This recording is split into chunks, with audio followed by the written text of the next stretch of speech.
Welcome to Mayor in the Morning. If you can hear me, awesome. If you can't, let me know. I have a lot of feelings today, and they're mostly towards Lizzo. And I really have to break down my feelings because I feel confused. Like when we stayed in the Poconos a couple weeks ago, there was a moose head on the wall, and the size of this moose head, it was so great and big, it was inspiring to me. And I'm like, wow. I was looking up at the moose head, and I was saying to a couple of the other people there, I'm like, how big do you think the rest of this moose's body was, and where did this moose head come from, and how did they ship it here, how expensive was it? I was in awe at the mass and size of it. And that is not what I feel when I look at Lizzo. And I think she's promoting something really unhealthy and laughing all the way to the bank. And I know now I'm officially part of the problem because now I'm talking about it. But I think it's interesting to talk about the psychology of why things become popular and why people are uplifted and the crazy fandom. So I want to take it back. Let's take it back uh to Lizzo's beginnings. Okay. I'm gonna pull this up because the shape line wasn't the only thing that she got attention for recently. She has this new show called Big Girls or something, and it's like a dance show for big girls. Like she's looking for backup dancers. Okay, here's an article out of MSN. I don't know if this is a good source. It's no, it's identical to the one I read in the New York Times. This is out of the Philly Inquirer. On Lizzo's new reality TV show, plus size dancers move with joy, confidence, and sex appeal. I doubt it highly. Watch out for the Big Girls, starring R&B singer Lizzo. Follows the formula of binge-worthy reality. I mean, already, come on, we're gonna say binge-worthy when we're talking about a show where every woman is 250 plus. I don't know if anybody's watching this show right now, but it's on Amazon Prime. Features 10 talented plus size women, and they vie for a dream gig spots on the Grammy Award winners dance team, the Big Girls, and the chance to perform with Lizzo at the Bonnaroo Music and Arts Festival. Man, I wonder if the moose from the Poconos is one of the contestants, because that would be very inclusive of her to include an animal. Like contestants on shows such as Sean Combs Making the Band, they are competing to be part of a group. I hope the stage is ready for this. The photo shoot challenges are reminiscent of America's Next Top Model, and the positive affirmation gives me RuPaul's Drag Race vibes.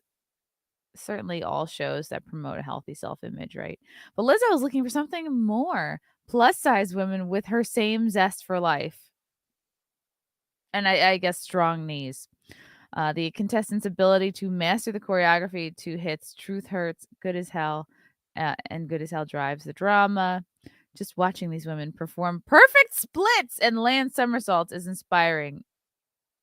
Really? Okay. I think one of them was a dude, too. It's hard for me to do a split, and I was in varsity gymnastics. Big girls are doing it, honey. And I'm sure by doing it, she means splitting their pants. Lizzo said in the pilot episode, I need more big girl dancers to fill the space on stage with me. I've asked the dance agency for big girl dancers, and they gave me nothing. Yeah, because they should. They should be giving you nothing. Girls that look like me simply don't get representation. This is false. This is false. I have seen nothing but representation of obese people over the last few years. Like, I would say probably last 10 it's been coming up. But steadily since 2010, the 2010s has been more and more. You can't even go into like I talked about this before. I went to go into an Athleta store to get new yoga shit or new workout clothes. And the mannequins were fat, and I just turned around and walked right out because I'm like, this doesn't inspire me. I don't want to support uh, I don't know. I'm gonna get into her shapewear line, but fucking obese people don't need to do everything. Like, they shouldn't be doing everything. They shouldn't be doing splits and, like, fucking doing a dance competition. Like, they should be taking vitamins, working out every day until conditions improve. And then they can go out and fucking join a dance team. But this is, like, kind of not safe, not good for their joints. Uh, it's probably gonna be a lot of heavy breathing in these practices. So this is a lie that big girls don't get representation. They literally get too much representation. But she's gonna say this to promote this message and, of course, make a lot of money in the meantime. It's time to pull up my sleeves and find them myself. And by sleeves, she means the extra skin on her arms. In Living Colors, Fly Girls defined what the ideal hip hop and R&B dancers should look like more than 30 years ago. Yeah, and it's still the ideal because they can have endurance and you're not worried that they're going to have a heart attack in the middle of the routine. The dance crew, led by Rosie Perez, performed high kick splits and the running man between segments. Man, I want to go back to the 90s. J-Lo got her start as a fly girl. Yeah, if J-Lo were obese as a fly girl, she'd be dead by now. The dancers were petite with small waists and curvy bottoms. Like, J-Lo also redefined body image, by the way, because she had a giant ass and, like, she kind of trailblazed the giant ass industry.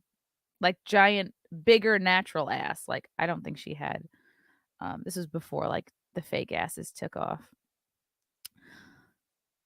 Lizzo's show tosses out these old school notions, like a used lace front wig. Don't understand this reference. And it's delicious to watch. Finding dancers is just a small part of the show's mission. I'm sure the catering is the biggest part of the mission.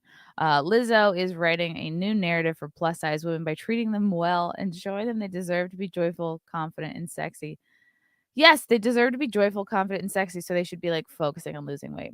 She moves the contestants into a plush Los Angeles mansion with a dance studio, gym. Ha! Just lock them in the gym. Be like, "You can't come out. We'll see you in 6 months." And a tricked out kitchen. Oh, no. See, this undoes the gym. The women practice yoga, enjoy champagne, and good food. Oh, boy. Shame has no place. It should. Shame should have a place. Lizzo's concern is how these women see themselves and how others see them is their problem. No, shame is good. Shame is good. It's like it keeps people in check. Like, why is it okay to shame people for certain things and not others? Why is it okay to shame people for who they vote for? Uh, Going to a school board meeting, but it's not okay to shame somebody for being overweight. This makes no fucking sense. The only reason why this persists is because there's money to be made. Let's see, what is percentage of the country is overweight? Percentage of, I'm gonna say obese. I'm just gonna stop at overweight. Let's see. CDC. What do they know? Okay, so the CDC says that 42% of the US is obese. This is like, they've got to have stats from more recent than 2018. Come on now.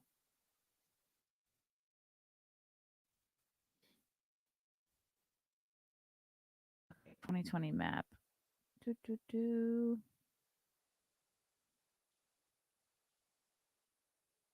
Self-reported. Okay, so probably a lot of people are not going to report. Okay, so in some areas of the country, it's like 35 to 40%. All right. All right. We'll say that it's 40%. 40% of the country is obese. So, of course, this is going to persist because there's money to be made. I want you to feel special. No, she doesn't. She doesn't. She wants to make money. She wants to stay famous. She doesn't give a fuck about these women. Because if she did, she'd send them home with a diet. Lizzo said to the women on their first day in the house, it's important. Like, if one of them, like, blew out their knee, she wouldn't go with them to the hospital and, like, visit them till they were better. She'd be like, "Next!" You know, roll in the next one. It's important that they are in an environment where they can thrive. That's chic and fly.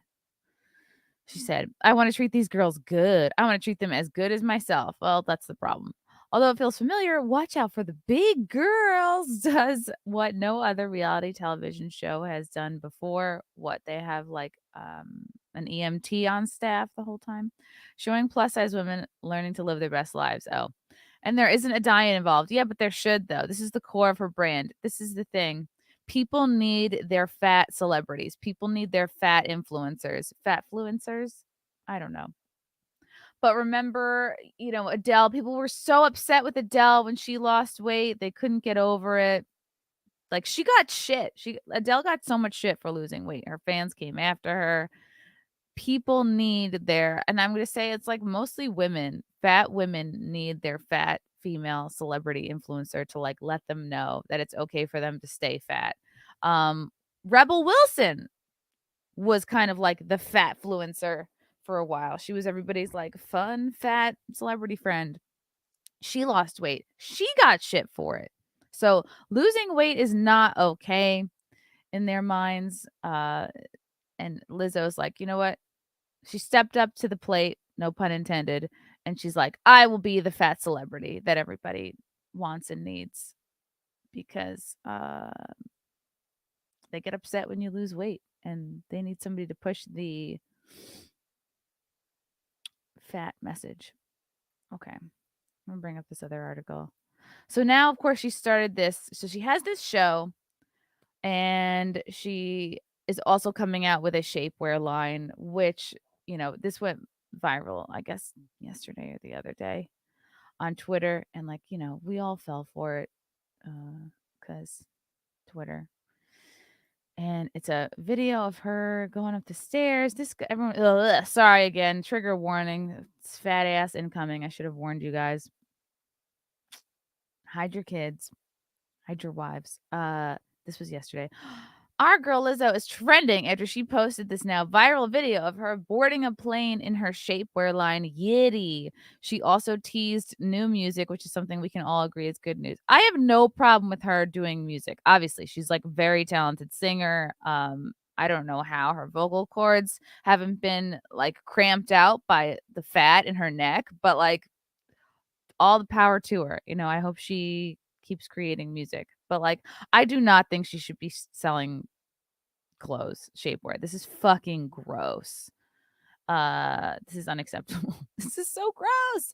And it's funny because like Anna, my good pal, that Star Wars girl, brings up this point yesterday. So Lizzo's allowed to get her bare ass on a plane, and it's fine. But Olivia Cuplow, former Miss Universe, is forced to wear her boyfriend's hoodie to fly to Cabo because it was inappropriate. We're truly living in a clown world. And again, here's the picture of like Lizzo with her big ass hanging out, literally presenting.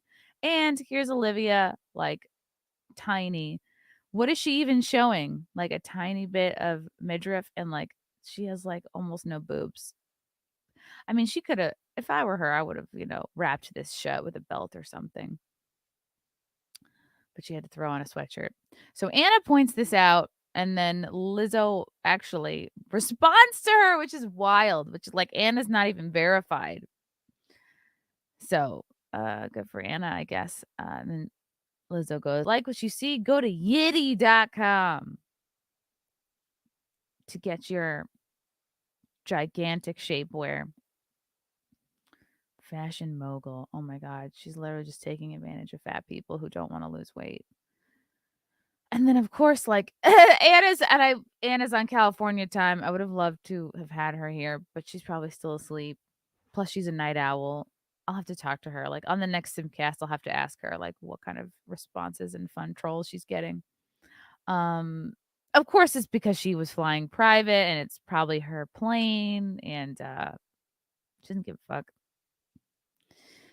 When you fly private, you can wear whatever you want. Girl, you look good as hell. This is a lie. These people her fans are lying to her. Venti. No, we don't. We don't like what we see. Lordy. And they're calling it, oh, you're haters. I saw some comments somewhere like, "Oh, white people pretend they care about your health." I'm like, "Oh boy, that's an issue for you, buddy." Ugh. I guess she is a good businesswoman. Yeah, but let's not pretend that like Lizzo gives a fuck about anybody by herself. I used to sleep in my car. Anything is possible. Well, you still look like you sleep in your car. I slept in my car and I had to cut the ass out of all my leggings. And to represent that struggle, I created Yitty. This is what I looked like when I slept in my car. I would just leave my ass out the window. So I looked at her. Let's look at Yitty. Let's look at her shapewear line. Maybe there's something on there I can buy. Okay. Because it's supposed to be very inclusive. Oh, I'm bringing this up too. So Lizzo shapewear brand started a conversation. What is this? This is a pattern. This reminds me of like a magic eye. Remember the magic eyes? Like if we stare at this long enough, is like a woman who's in decent shape gonna pop out? Is that the trick here? Okay. This is a 100-piece collaboration. Wow, is that how many pieces she needs to cover her body? With Fabletics called Yitty, which is a combination of yikes and titty, I suppose. The news has much of the singer's global fan base psyched about her latest venture, especially because it includes a size. No, nobody's excited about extra small. Come on, relax. Why even carry extra small? Why even carry medium? Why don't you just carry from large to 6X? Because extra small people are not here for this. Like extra small people are good. They figured it out. Amid the excitement, though, came social media criticism that shapewear, which has traditionally served to hide or conceal flaws and/or make the body appear slimmer, runs contrary to Lizzo's signature brand of unconditional self-love. Yes, I've absolutely seen women make this argument. It's kind of hypocritical of her to have a shapewear line. Shapewear is designed to like make you look snatched, make you look thinner. It's supposed to hide like cellulite, hide bumps, hide your muffin top, hide the back fat, hide the like under your bra arm fat. Like shapewear is designed, and like I've never been a fan of shapewear just because it's just like over the years maybe I've had a couple of things where I'm like and I just found they ultimately didn't really make me look that much better, and it's like it's annoying. I'm like I'd rather nut up for a couple months, lose some weight, and then like not be worried about having to wear shapewear to look good in something. Like, this is what we used to do. This is the old-fashioned way. Women would just lie low. You'd wear, like, black sweatpants or a black sweatsuit until conditions improved. You'd be like, "Shit, none of my clothes fit me. I gotta buckle down. I gotta eat healthy. I gotta hit the gym." Like, maybe we shouldn't make clothes in every size. Like, where's the motivation gonna be? My motivation is, like, I know I have a 10-pound window, and if the clothes I'm wearing start feeling a little tight, I know it's time to get with it. Like, unless, obviously, unless you're pregnant or, like, going through I'm not saying don't ever buy bigger clothes, that's crazy, but I think you should, as an adult, get to know where your body feels its best, and, like, I just don't think you should be like, "Yeah, let's celebrate, our 100-pound weight gain by getting some fucking shapewear." But right, you're gonna look better. Why don't you save your money, not buy the shapewear, and just like hit the gym and go on keto until your shit gets figured out. So yeah, this is a good argument to make. If you're all about the self-love, why do you need to have shapewear? Don't you love yourself like bumps and all? I see why am I? Yesterday, Lizzo officially unveiled her new shapewear line by way of a cheeky butt tattoo. Oh, that's a tattoo? Oh, she had Yitty on her butt. Blech. We get it, Lizzo. You want everyone to look at your butt. Not an hour goes by where someone's not looking at your butt. So this is a tattoo? Yikes. And then when she gains more weight, it's just gonna say yuck. Sorry, trigger warning. There's a lot of showing Lizzo's ass today. You guys are not prepared. This is a little it's probably early for this. Like, let me have my coffee before I see a big fat ass. Like, shame is good. Shame is what keeps people in line. And, like, again, we didn't when I was growing up, it wasn't called body shaming. It was called tough love. Like, yeah, you didn't enjoy I never enjoyed coming back from college on a break home to hear my mom be like, "Ooh," I'd put on, like, my favorite I remember I had my favorite sweater was this Abercrombie sweater, had a big stripe across the middle. It was like a thick yarn. And I remember I, like, saved all this money to buy it. It was, like, 60 bucks or something, which was, like, so like, the most I'd spent on anything. But I was like, "Yes, Abercrombie." You guys remember Abercrombie. It was, like, everybody who was anybody was wearing Abercrombie. So I finally got this Abercrombie sweater, and I'm wearing it, and I come home from break from college, and my mom goes, "Ugh, you look substantial.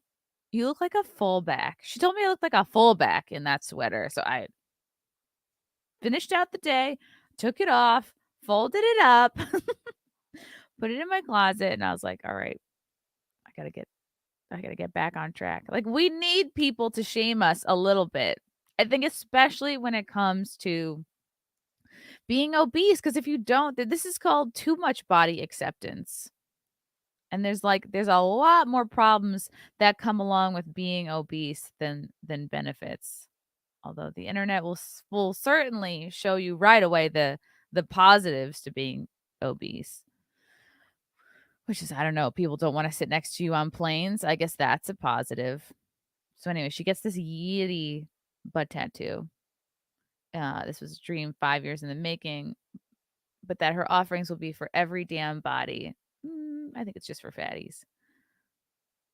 The sizing is very inclusive. More and that's the thing is like Kim Kardashian just came out with a body, wear line, Skims. So she's trying to compete with Kim Kardashian. So they're vying for the same demographic. Kim Kardashian Skims, which includes up to 4 and 5X. Spanx, which includes up to 3X. Yeah, Spanx was the OG shapewear line. They like really cornered the market. They really took off. I think they really blew up like what in the 2000s? And Yummy, which stops at 2X, 3X. Oh no, how dare you? But for some, it seems that size inclusivity, I fucking can't stand this word. Anybody else? Like, I can't stand seeing the word inclusivity anymore. Doesn't make up for the premise of shapewear. But as New York Times points out, the centuries long history of shapewear began with painful, restrictive, and unhealthy corsets and girdles. Yeah, you know why? Because they were trying to look thinner than they were. The point of shapewear was like the norm. What looked good was to be thin and small and snatched and have a waist. It wasn't to like smooth out your disgusting fat body. It was to look better. Twitter used black fat queer wrote, "Yeah, I'm good on shapewear, even if it's designed by someone fat." I don't really fully understand that. Like, is she saying like I'm not wearing shapewear? Okay, she's against it. Telling us to embrace our bodies as they are, and then coming out with shapewear does not sit right with my soul. I agree with you. Black fat queer. Never thought I'd say that.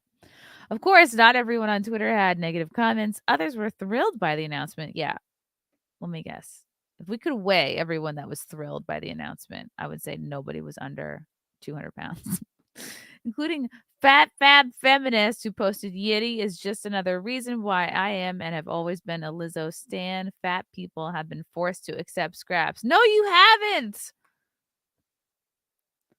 Fat people are not struggling. Like their bodies are struggling, their joints again, organs, lungs, like probably the seams of their pants are struggling, but they themselves as people don't have to struggle in society. They're so accepted, they're too accepted. They aren't making room for us. So she said screw it and is doing that herself. Plenty of room for you fatties, don't worry. I like that the only white girl she has in here is like way fatter than her. Lizzo herself is acknowledging the commentary that shapewear contradicts what she hopes is the message that people take away from her unabashed self love.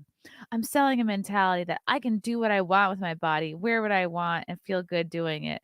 So, like, looking good is like out the window. It's just like, it's all about feelings, right? We're in this time of your feelings are all that matters. Reality is irrelevant. Health, actual science is irrelevant. So if you can get somebody to feel good, you've won. That's what Lizzo's done. She's gotten fat women to feel good about their disgusting, unhealthy bodies. I know I keep saying disgusting, but like, it's more that they're just unhealthy. Like self-love, true self-love is loving yourself enough to get healthy and get strong and go to the gym. I.e., that it's not brave to love your body and want to feel good in the skin you're in.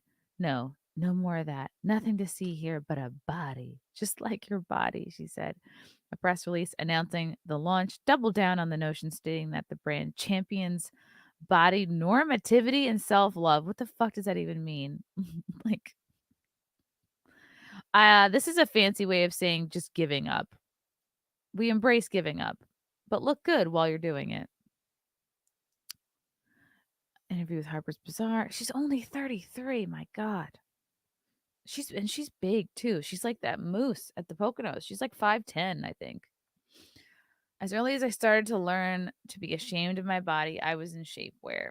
I was in girdles. I was binding my stomach to the point of cutting her skin and bleeding. Well, whoever was raising her should have been like, yeah, stop wearing girdles. Just fucking go walk outside for an hour. Go run around the yard. I thought it was super normal to be that dissatisfied and that willing to hide my body. So brave. She elaborated a bit more on that in a peek into Yitty's colorful, bold offerings on Instagram, calling the brand a love letter to my big girls, another promo for her show, and a welcome letter to everybody. Next to a shot of herself with five fellow Yitty models. This is not an invitation to change who you are, but it is an invitation to buy your shit. She continued in her caption, this is an opportunity to be who you are. See, it's like you can be who you are if you buy my stuff. She doesn't love you. She doesn't support you. She's making money off weakness. I don't know about y'all, but I'm sick of people telling me how I'm supposed to look and feel about my body. I'm sure she's at a point in her career where like nobody is telling her shit. Like I'm sure she gets off stage and people are just handing her cupcakes saying, "Good job, so beautiful, so brave." Like I doubt anyone in her circle is actually being like critical of her anymore. Like I'm sure she brings a publicist to her doctor's appointment. The doctor's like, "Man, maybe you could lose a little," and she's like, "Shh." She puts her finger over the doctor's mouth. We've heard enough. I'm tired of discomfort being synonymous with sexy. Oh, but like trying to get up a flight of stairs, you're okay with that discomfort? If it's uncomfortable, take it off. And if it makes you feel good, put it on. Like a CPAP machine, because you can't sleep at night because your neck is too fat. She added that Yitty isn't just shapewear, it's your chance to reclaim your body and redefine your beauty standard. No. It's about giving up. And give up and buy my shit. True to Lizzo's point, if you want to wear shapewear, you should be able to choose from high quality options that fit your body and actually feel good. I get it. Like people get depressed, people get busy, people have kids. There's so many reasons why like I'm not like shitting on people who gain weight. Like I've been pretty fat myself. Like 152 pounds might have been my max and I'm like 5'2". So that's fucking might as well be obese. That was like my biggest in college. And it's like I didn't think like, yeah, let me get some shapewear. I was like, no, you gotta kind of like wear shitty clothes for a few months and then figure your shit out. I keep saying shit. I don't mean to. Oh my God. I've been ignoring the chat. How could I? And I want to look on her website too. Because the names for the clothes are kind of funny. Like the names for the colors are really funny to me. I wonder if there's anybody upset in the chat. Like, I think there's a way to do fat shaming. Why is Lizzo even famous? For her singing, number one, but what's really solidified her status is the fact that she's now everybody's go-to fat celebrity. Because people need that. Because people need to know that it's okay to like check out and not give a shit anymore. A certain kind of person, of course. Elsid Barrett, hail Chrissy, and good morning. Legal Bites might be a good guest for the pod or Simpcast. She's covering the Depp versus Heard situation. Ooh, yeah. Oh, that sounds interesting. People have recommended her to me before. Yeah, what's going on with that? Johnny Depp versus Amber Heard. Didn't she lie about him, like, and ruin his career? That's all I know. Nesquik, there's nothing brave about being tubby. No, there's not. Like, she acts like people just fell asleep one day and then woke up and was 300 pounds. Like, oh my God, I'm such a victim. Everyone needs to tiptoe around me. It's like, no, there's many conscious decisions went into you being 300 plus pounds. Nobody did it to you. Woke Hogan, if fat people were forced to take scraps, they wouldn't be fat. Exactly. You guys, yeah, you should get scraps. I don't mean to come off like, I mean to come off a little bit mean, not like, but come on now. Young Pei Ching, what's up, buddy? Oh my God, I'm yawning. Sorry. Good morning. Does $10 buy coffee in the city still? Yes, it does. Thank you, buddy. When my brother was a young drama kid reading New York City for Dummies, he used to repeat a line from it about how coffee and pizza only cost $1. That's sweet. I mean, you definitely still can get dollar pizza, and I mean, I typically get my coffee from like bodegas and delis, but even then, it's like still gonna be like $4 or $5. If there's a dollar coffee spot, like, let me know. And I also will go to like 7-Eleven, which is pretty cheap. Like once in a while, I'll go to Starbucks, but it's expensive. Oh my God! Shout out to Frank, Chrissy. I lost 2 pounds since yesterday. No carbs, no sugar, and a 90-minute hike. Yeah, that's great. I think I'm definitely not down to where I would like to be. I think I'm gonna lose another like 5. I think I'm at like 138 now, which is like kind of a lot. I'm like 5'3". Good job. But keto gets the job done. Like people will shit on keto, but like it really simplifies things for you. And like once you just take out the option of having bread, like my thing was, yeah, probably like snacks, like the snacks that are here. Candy. I love candy. I don't know. Sweets and stuff. Clapping for Frank. Frank is so brave. Yeah, Frank was like, "I'm gonna go on keto." This is before the Content House, and I thought it was like, "Oh yeah, we're gonna do it till Content House, and then we're gonna YOLO at the Content House, and then we'll be off of it." But Content House came and went, and we're still doing it. Like we YOLO'd a little bit. I probably did a little more than Frank did. I definitely drank. Like you're not supposed to like drink. You're definitely not supposed to have like cocktails on keto. Like I would have just like vodka soda, but I was having Cosmos. I mean, that's why I got too drunk.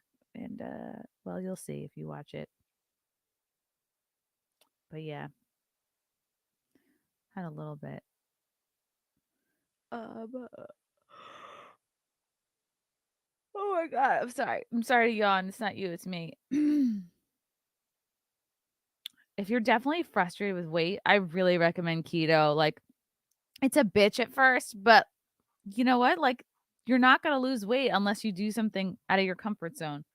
So, unless you want to be like a gym rat, which still takes a while, I would say the best combination is keto and doing weights and doing like some kind of like hit training, like high intensity, whatever, interval circuit training. I think That's a really good combination for me. Like, I've seen, like, results, like, in, like, maybe a month and a half or something, and that's just going a few times a week. I know. Yeah. It was too thick, Simon. It was bad, and, like, I should really find pictures of me from college, because like, I'm trying to take into consideration, like, "Alright, I was a college athlete, I was a diver, I was very muscular." Like, this all let's see, Olympic diver. Not that I had the body of an Olympic diver. Let's come on. I'm gonna relax on that. But, like, your your shoulder muscles get big, your lat muscles get big because 'cause you're pushing yourself out of the pool, like, 100 times a day. Like, my back was bigger, like, I was self-conscious about my back because it was just like, this was all bigger. But, yeah, 152 is way too big for 5'2". I was, like, unhappy about it. It didn't make me feel good. I can't believe I was still able to, like I basically was like one of these fat backup dancers. I can't believe I was able to fling myself off the board that big. I agree too that she will lose the weight once she loses her toes and feet from diabetes. Yeah, maybe the shapewear line is just something to look good while you're being carted off to the emergency room. Okay. Pilgrim Media. I lost 100 pounds and all levels are normal. Good for you. How did you do it? I always like hearing how people did it. Yeah, I've been looking up at how much she weighs. I've heard different things. Husey, what's up, Husey? Do you think that Drew would have hit on Lizzo at the content house if she stayed up if she stayed up late with him? I think so. Yeah. I think Drew was in a mood that weekend. He was drunk. He was like, I will hook up with someone. He was on a mission. So I think it was just like whoever was around um, was going to be on the receiving end of that. But who knows? Maybe Lizzo's not his type. Also, if I had invited Lizzo to the content house, we would have run out of food like on the first day. Like, look, can we stop kidding ourselves that like it feels good to be fat? It doesn't. Like I've been fat. It does not. Every day is horrible. Nothing fits. You don't look good in your clothes. But when I was that big, I didn't have shapewear. Young Pay, what is the aftermath of wobbles? Oh no. Okay. So I was doing an episode last night and I look over like Waffles. I don't know if you guys have dogs, but Waffles was like scratching on the bed like 50 times in a row. And I was like, what is she digging for? What does she want? And she'll usually dig like that and then like scamper off or lay down. So looking over, I'm like, oh, what are you digging for? Then she looks right at me, plants down, like opens her legs, squats down, looks right at me, and pees like continual, like 1, 2, 3, probably a good 4 seconds. So I was like, what are you doing? Like, I didn't want to throw something at her, but I'm like, I'm like looking around on my desk, like, what can I do to stop this? I'm in the middle of the recording. I didn't want to throw anything at her, but at the same time, she is like steadily pissing on the bed with intention. Wasn't just like a little excited piddle, like somebody comes home and she needed to go out and she just had like little excited squirty pee. This was like intentional pee. And it was all on Frank's side, by the way. So I'm texting Frank. I'm like, help, help, come peeing. And he comes over. He's like, what are you talking about? Where's the pee? Oh no. and then he had to put Waffles in her cage for a little bit. I don't know. I hope it worked. I hope she learned her lesson. She came down. Sorry to yawn. I don't know what's wrong with me. Maybe I have AIDS. What causes all this yawning? But yeah, Waffles came down this morning. I don't know if she learned her lesson. I will be nervous now every time she comes in and jumps on the bed. So, yes. Lizzo looks like the love child of the Michelin Man and Precious. It's a good one. Yes, I agree. David, not doing pure keto, but back to no bread, potatoes, and dairy has been working. Yeah, dude. It's like And you see Frank saw results with keto, like, right away, like, a week or 2. For me, it took, like, a month of, like, working out and keto to, like to be like, "Alright, I'm starting to feel a little like I can button my pants easier." Aw, Frank, you have so many fans. Aw, well, Frank's busy right now. If I mean, you can jump on if you want. As you know, you're always invited, Frank. So oh, really, Diesel? You're pro cardio? I'll do cardio if it's involved with weights, like, I can't just do it by myself. Yes, 5'2", 5'3" is how tall I am. Yes, Drew was wilding. Keto is the prescription for the morbidly obese. Hey, it also was, like also works if you're not and you just wanna tighten up a little. Husey, Gilbert Godfrey is funnier today than Stuttering John, and Drew would hit on both of them. Agreed. Sometimes nature takes over. Okay, so let's go to Lizzo's. I did go on her website, the Yitty website.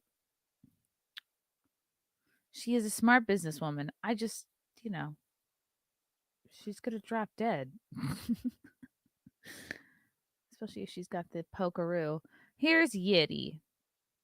Again, we've got this magic eye pattern here, this butterfly pattern. Maybe if you look at it long enough, well, this is like a regular looking ass. And again, like her models are like kind of regular looking. It's like she's the one that just like looks like ass. Again, if her and look, this is a regular chick with like a decent body. Is it so it's it's fine that you're like, ugh, and then you mouse over and she goes away. Why? What is the point of these bra? I just don't understand. Like, I have some clothes that are just for like laying around, but these aren't like cheap either. Oh, they're kind of on the lower side. Okay, so what did I want to? All right, let's say I'm gonna buy. Oh, this is a okay shaping high waist short. So what do you wear this under your pants? Like that just looks stupid to me. You're gonna wear like neon yellow short bike shorts under your jeans. This is why it's like it's embarrassing to wear shapewear. Like if this person goes to hook up and they're like, "Oh yeah, they hit it off on a date. They want to look good on the date, so they wear shapewear." But then they go back to the guy's place and they're like, "Oh, excuse me." And the guy's like, "I really want to go down on you. Sorry, I have to take off these gigantic yellow shorts first." And then their real body is revealed. Yeah, again, this is like these are kind of normal looking chicks here. These are not obese chicks that they're using to sell this stuff. So, all right, I want to get to the leggings that she had. These might have been them. So the leggings Lizzo wore on the plane, like, oh, does she sell that? No, she intentionally cut the ass out of her leggings and used that for her publicity stunt. Like none of the leggings she sells come assless. So as you can see, they're all out of XL. Darn it. But they have from 6. Oh my God. They only go up to 6X. I thought this was inclusive. How could you, Lizzo? I'm a 7X. What am I going to pour my fat ass into? Here's Larissa. She's only a 1X. So she's on the smaller side. This is what you can see. Ugh. This is you can see what the back looks like. No. Why? This is the shit you want to work to go away. This is the back fat. Why? Why are we highlighting the back fat? Blech. And like her butt doesn't look good. It looks kind of flat. Same thing here. Not good. Not good. As Peterson says, unstoppable yellow. Neon pussy pink is the name of this color. Iconic black. She looks like angry Antifa. And again, she's only a 2X. And she's 5'4". This is why this woman looks so big. See, short girls really have to watch it because you can look big quickly. She's only 5'4". She looks fucking gigantic. Neon pussy pink. Let me spend $70 on high waist leggings only to cut the ass out of so I could be like Lizzo. Yeah, of course she got away with it because she was on a private jet. Imagine there's gonna be some woman who buys. Oh, this isn't her. This woman looks exactly like her. LaShawn 5'3", and she's a 6X. Okay, so she's like as big as it gets. Well, that's a large person, which looks like kind of regular. And here's LaShawnee. LaShawnee. Why? Girl, go home. Stop. No, this is not okay. You know what? I don't know. Maybe I'm a hypocrite. I would say, sure, if you've gotten to this point and you need to buy these medical grade leggings, like, sure, get them. But you, like, a sensor should go off. Like, if you wear them on anywhere than to the gym, an alarm should go off. And then you need to go back into your house and then it goes off. I'm not saying you shouldn't be seen in public, but you should not want to be seen in public if you look like this. This is too much. This is not okay. This is too much fupa. Too much fupa. All right, what else do they sell here? Like, that's kind of cute. High waist thong. I mean, like, just get a regular thong. Bike shorts. I don't get it. Yeah, you can get leggings anywhere. You don't need to spend $70 on leggings. You can go to Amazon, sells them for like 15. TJ Maxx has deals all the time. Oh, this looks horrible. It's like a. Why do you need to? Oh, I don't understand. Okay, this one is kind of cute. But again, it's like this is no support. It's like these bralettes are like a joke. Unless you're an A or a B cup, those are the girls. If you're bigger, you should not be going near a bralette. If you have more than a C cup, don't go near a bralette. If you're D cup, stop it. You shouldn't even. Just do not pass go. Do not collect $200. Don't fuck. Bralettes are so bad. They do nothing. You need support. You need to like lift yourself up. And like big girls or anybody with big tits should not be wearing like a bralette. I don't know. It just does nothing for you. So especially if you're gonna leave the house. Again, like I guess wear whatever the fuck you want if you're gonna be home, but here she is presenting. This looks so bad.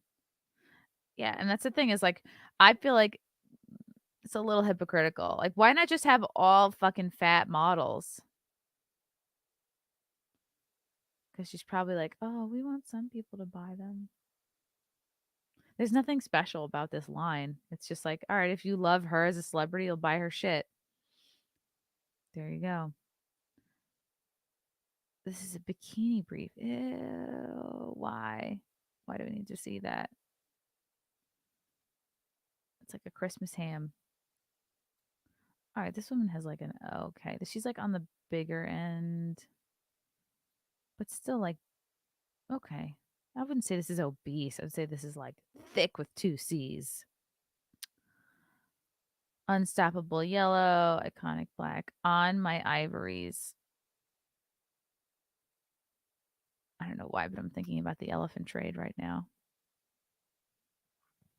I don't know, guys. Blech. I think we should bring back shaming. I don't think you should be if you're like fat as fuck, like you shouldn't be like, "Oh yeah, what kind of clothes can I get?" No, get to the fucking gym, man. Get it like I don't know. Sorry to gross you out so early, guys. Let me pull this off. It's like cuz you're not she's lying to people. Oh, it's about self-empowerment. It's not. She's literally just doing it to make money. Oh, and I wanted to look up because I've been looking up how much Lizzo weighs. I've been seeing anywhere from like 300 to 330 pounds. And I know that she's 5'10. I was looking this up. Like, what is Lizzo's size? She's like, she's 5'9. Other people say that she's 5'10. So here's 309. And I've also read like she's a size 24.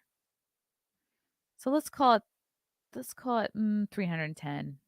Let's call it We'll just say she's 5'9" and 310 pounds. So let's see. What is Lizzo's BMI? Okay. 5'9". Let's say she's 5'9". Let's be conservative. 310. Her BMI is 45.8. Woo! So, damn. She's actually like definitely needs to lose 200 pounds. No, 150. Let's say, damn. She's way too much.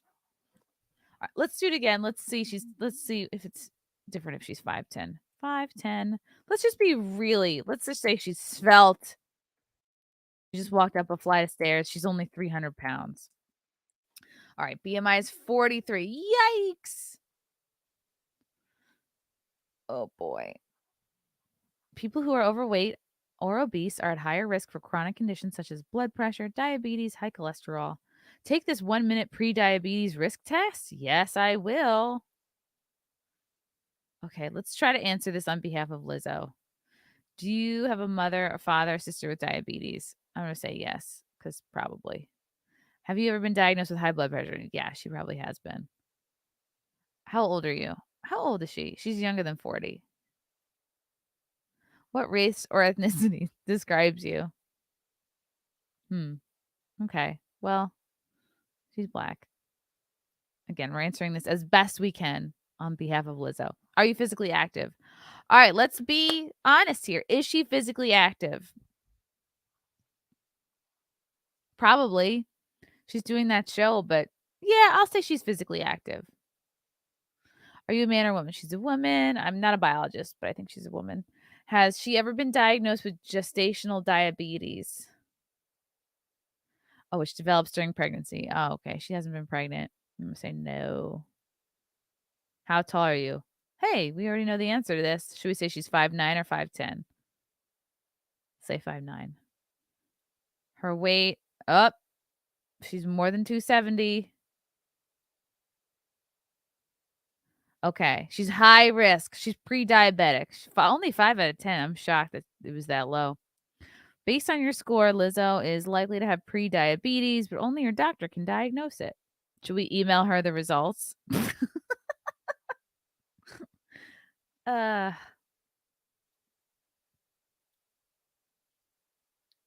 yeah. Feeling good as hell. This is what she's promoting to her fans. Health problems related to obesity. I mean, this is like a year old, but I'm sure obesity hasn't changed that much in a year. More than a third of US adults are. It's a medical term that means you weigh at least 20% more than what is ideal for someone your height. Often because of body fat, it's measured by the BMI. The extra weight, especially as fat around your waist, can lead to health issues that often feed off of each other. No pun intended. Shedding pounds may prevent, slow, or reverse many of them. Oh, look, I wonder if this woman uh, was just finished her audition for big girls. Trouble breathing. Your larger body may prevent your lungs from expanding fully, and your breathing muscles may not work well. Yeah, it's like we're not mentioning any of this stuff. I kind of want to watch that show just so I can find. No, they're gonna cut out all the parts where people can't breathe. They're gonna be like, let's I need to take 5. Inflammation linked to belly fat may also affect your lungs. You get winded quickly while doing simple activities like climbing stairs. It makes asthma and COPD worse. Yikes. Fatty liver disease. And that's the thing is like nobody cares about this shit because this is on the inside. It's all about the outside. It's all about looking good in your Yitty, whatever. When fat builds up in your liver, it may make a scar tissue condition known as cirrhosis that can eventually shut your liver down completely. Symptoms may not appear until the damage is done. Doctors don't even know what causes fatty liver disease, but you're more likely to have problems when you're overweight, especially in middle age. What is middle age? Like 35, technically? I don't know. 40? Decreased joint space, exposed bone, osteoarthritis. We should be putting all these things on the Yitty website. More weight puts more strain on your joints and on the cartilage, causing pain and stiffness, triggers inflammation, which kind of affects your whole body. Just 5% less body weight will take pressure off of your hips, lower back, and knees. Like, this is especially important for someone who's trying to do, I don't know, a dance show. She's kind of like just putting all these women at risk and that one dude. Like, they're all big and it's a lot of jumping around. It's not going to be good for their hips and knees. So just 10 pounds and you can lower your risk. Exercise is one of the best things you can do for arthritis, high cholesterol.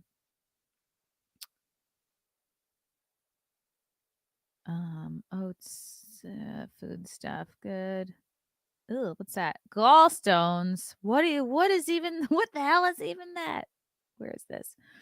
If bile, a type of digestive fluid, doesn't move through your gallbladder like it should, it can harden into pebbles. Ew.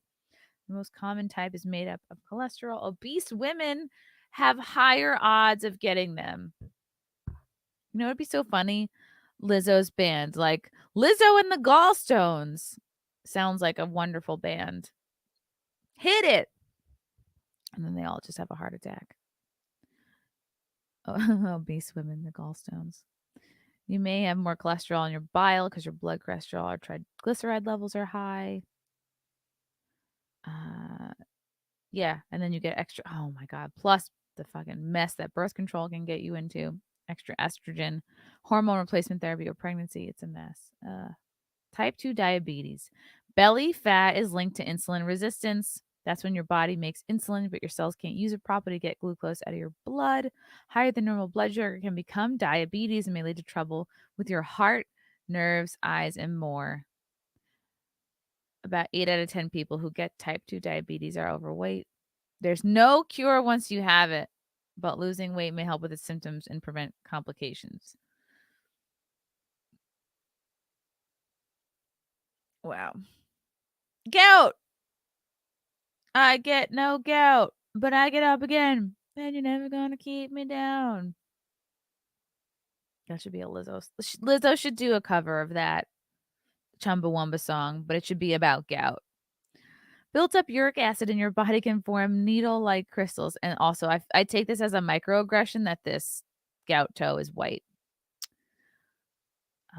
Uric acid in your body can form needle-like crystals that make joints like your big toe, ankle, or knee hurt. The likelihood of a flare-up goes the number of the scale and the amount of belly fat, especially when you have high blood sugar and cholesterol problems too. A heart healthy diet and exercise may help the level of uric acid as well as your weight.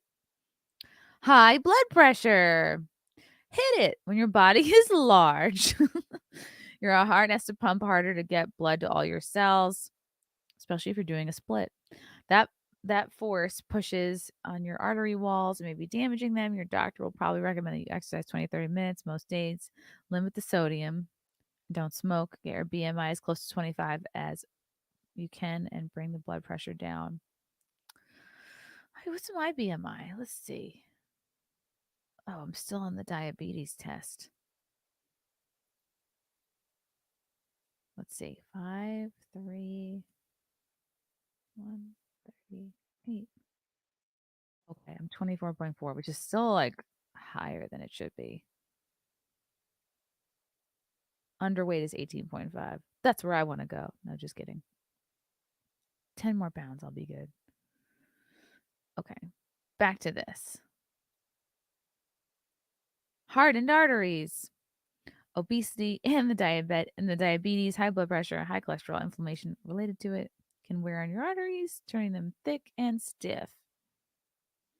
But you go, girl. You're so brave. You look good. Don't listen to those white people. Narrow or clogged vessels can't get enough blood to the cells in your organs and tissues. Although you may not have any symptoms at first, this poor circulation can eventually do a heart attack, heart failure, and stroke.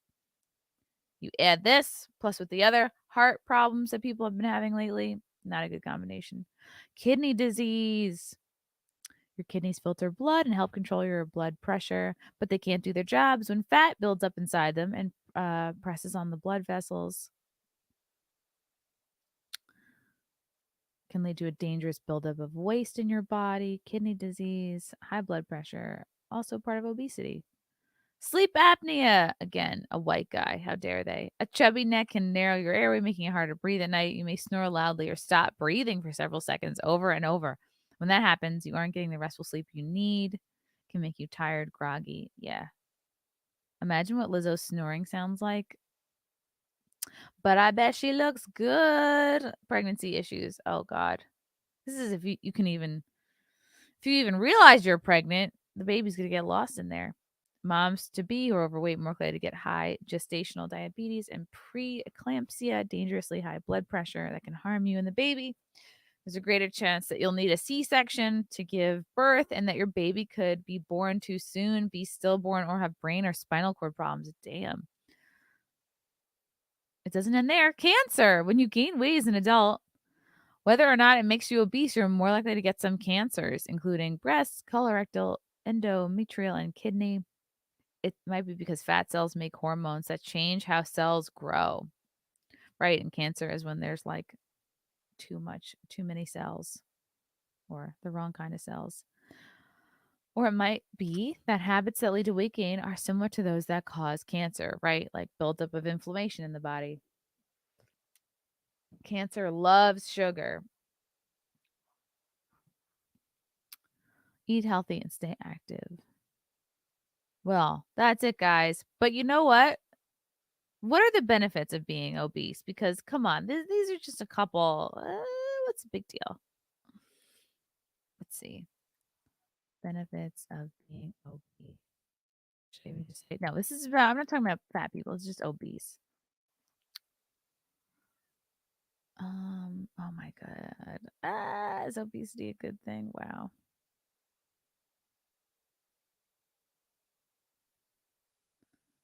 I'm trying to find one.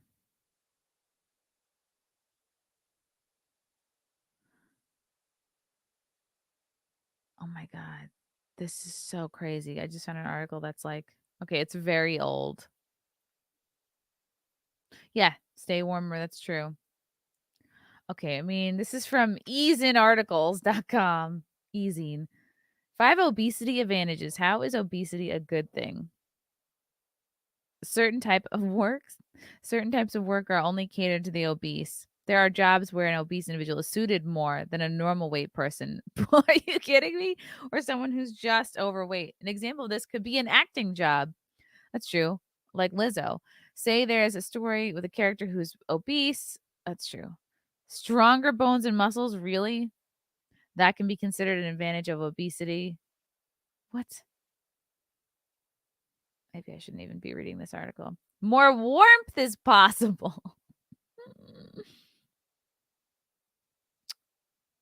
That's funny. Save money on clothes. Size. Does it matter? Even the obese can. Oh, see, they're making it, they're bringing it back to weight loss. All right. So, probably not a great article.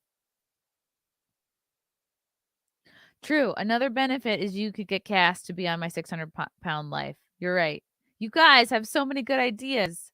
Mobility scooters. Wouldn't it be fun to tool around in one of those? Yeah. Yeah. Jolliness is a positive side effect of obesity. Living off disability. You guys have so many good ideas. Thanks, Crash. Yes. Victim status, the number one benefit to being obese. Isn't that funny? Something you consciously do and participate in every day can make you a victim. I thought victim status was something you didn't have control over. It is when you're fat. Front porch conservative. If Lizzo is engaging in behaviors that cause her to be at the weight and shape she is, then society should not be celebrating her bad choices. I think that everyone should be accepted as they are, but encouraged to be better. Yes, that's what true self love is. Front porch conservative. I'm cold. I'm cold. Yeah. That's why I don't buy her like, I love all my fat sisters. It's like, no, you don't. You want to make money, yo. The benefit to being corpulent. One of the best words. The benefit of being corpulent is that people are less likely to realize that you are disgusting on the inside too. Yes, very good point, Young Pei Chang. Yes, being warm. You guys are smart. Benefits, don't not having long to live. Whoa, for real? Nerdy girl. Studies have started to find that babies born from obese women have lower IQ levels than women of a healthy size. Wow. It makes sense. Like if you're growing up in kind of a harsh environment, like too fat of an environment, it's probably going to confuse the pregnancy. Like, I don't know, not as much effort is going to go into building a brain, probably because it's like the baby just wants to survive. Damn, though. Darren Cole had gallstones left untreated for 3.5 years, which caused blockages that killed my pancreas. If anyone here takes Creon or enzyme replacement therapy, I found an alternative made from PL. What's PL? Oh, yeah. Waffles is the dog. Yeah. Waffles is the dog. Wow. Is, is Lizzo fat? I don't know. I'm not a baker. Yeah. I just hate this idea that like Lizzo is promoting love and acceptance and positivity. Like she's an enabler. She's promoting bad behavior. She's promoting weakness.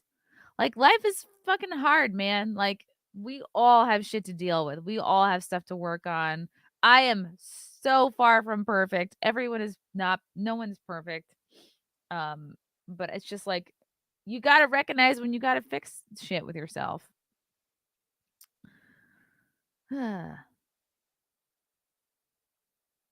Oh, Kayla. Yeah, I mean, some people grow up with parents who feed them bags of Cheetos and they have to grow up to unlearn bad behaviors. Yes, absolutely. Like I grew up on white bread.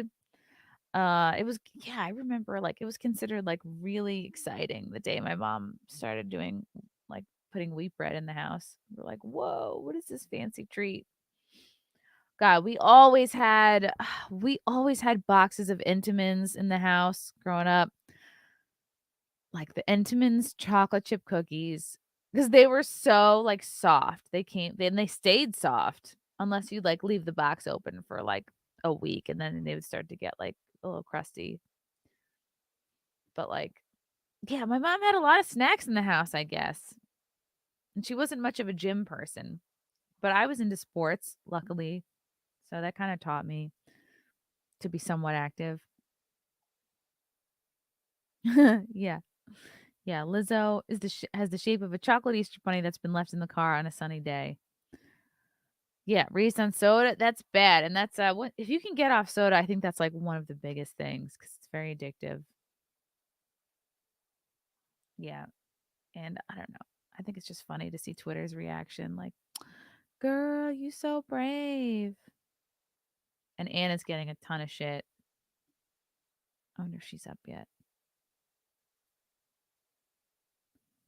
I wanna bring this up. Aw, happy Easter. Thanks, Front Porch. Aw. So someone said to Anna, "Oh, did she delete it? Oh, shit." Oh, man. Oh, D-Day's account is temporarily available because it violates Twitter policy. Oh my god. What did she say to Anna? I should have taken a screenshot. I think it was something like, "You look like every other white girl, you're not special." So or white called her like a white bitch or something. And then, Anna was like, "That's right. You're an" oh, she said, "I'm regular and you're not special." And she said, "That's right. You're an XXL."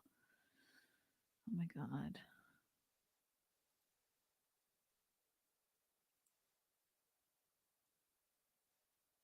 Yeah. But Lizzo will always have fans when there's people, like, willing to not take a hard look at themselves, you know? Enablers. I can't believe I've been talking about Lizzo for an hour. Wow! Young Pei Chang, a lot of us were taught to clean our plates. Yes, I was too. Absolutely. My dad was the big food shamer in the house growing up. Like, I talked about this with so many people.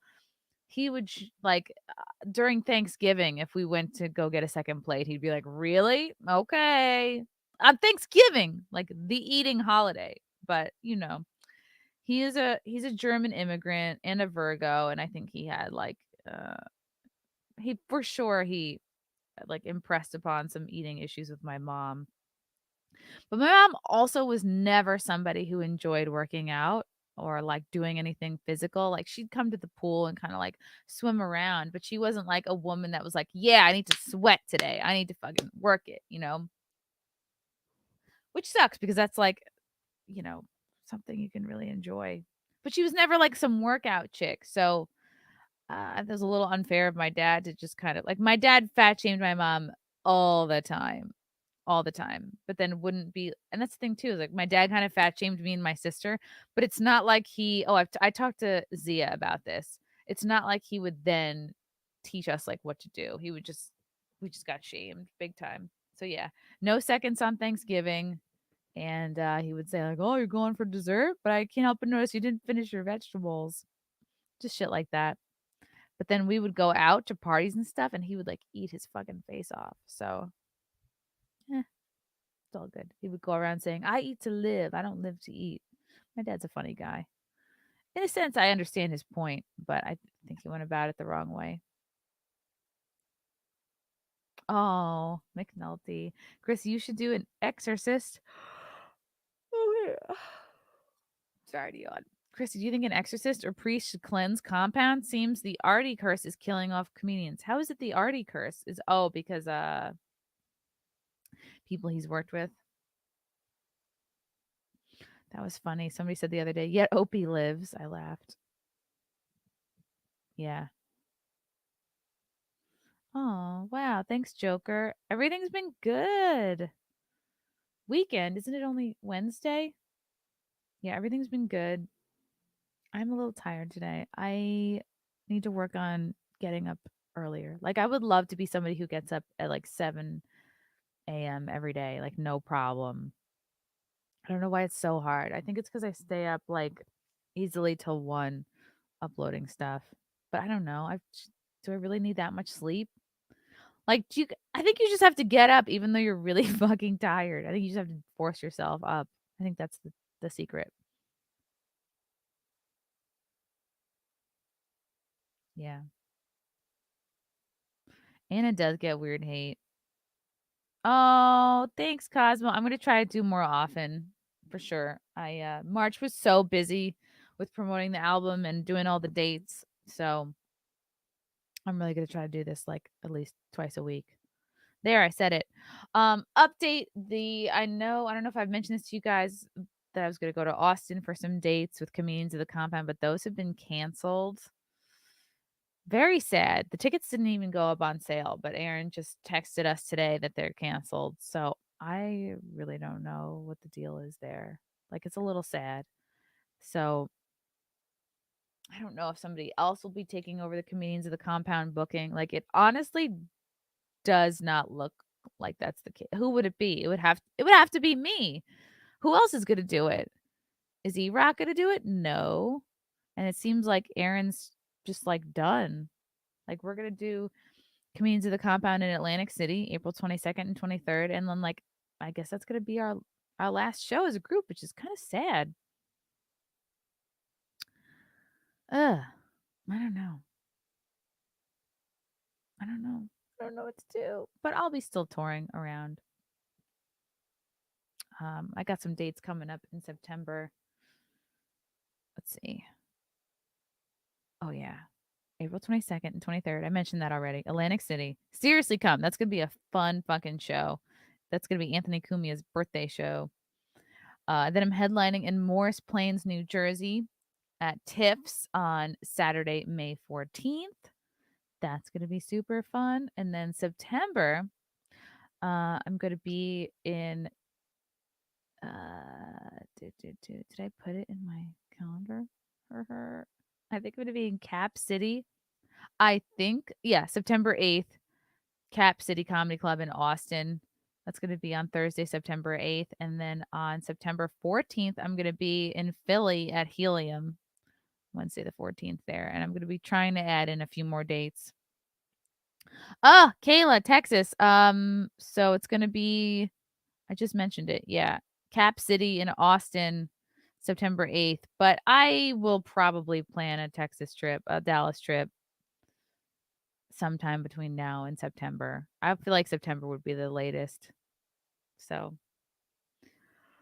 yeah. Yeah, long walks are good. Like, you don't have to if you're not like a weights person, if you fucking hate and I understand, I fucking hate the gym too. I was so lucky to find F45, which is a gym that I really like because you show up, it's 45 minutes. The F stands for functional 45. People are like, "Oh, does that have to do with Trump? 45?" I'm like, "No, I wish it did though." So it's 45 minutes. You show up, and I think this is a chain. Let me see if I can bring the website up. I'm gonna go to one tomorrow now that I'm talking about it. I really wanted to go today but I was being a lazy bitch.